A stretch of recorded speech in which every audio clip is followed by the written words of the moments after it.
Social మీడియాలో sensation cockroach Janata party దాయాది దేశం పాకిస్తాన్ కి పాకింది. దేశంలో డిజిటల్ ప్లాట్ఫామ్ లో ప్రధాన పార్టీల ఫాలోవర్లను అధిగమించిన కాక్రోచ్ జనతా పార్టీ పాకిస్తాన్ లో కాక్రోచ్ అవామీ పార్టీగా ఆవిర్భవించింది.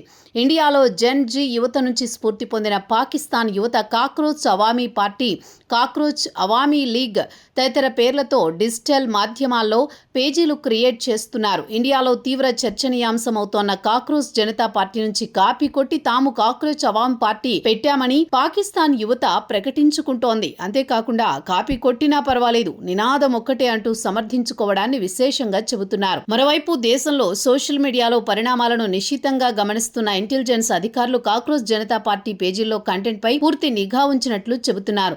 యువతలో అసహనాన్ని పెంచేందుకు విదేశీ శక్తులు ఏమైనా ప్రయత్నిస్తున్నాయా అంటూ నిఘా వర్గాలు సమాచారం సేకరిస్తున్నట్లు ప్రచారం జరుగుతోంది. భద్రతా సంస్థల లేఖతోనే ఎక్స్లో కాక్రోచ్ జనతా పార్టీ ఖాతాను బ్లాక్ చేశారంటున్నారు. అయితే ఇన్స్టాలో మాత్రం కాక్రోచ్ జనతా పార్టీ పేజీని అడ్డుకోలేకపోతున్నారు. ఇదే సమయంలో ఇన్స్టాలో గంటకు ఫాలోవర్లు పెరిగిపోవడం ఆసక్తి రేపుతోంది. ఇన్స్టాలో కేవలం వారం రోజుల వ్యవధిలో 2 కోట్లకు పైగా ఫాలోవర్లు పెరిగిపోవడంపై నిఘా వర్గాలు అలర్ట్ అయ్యాయని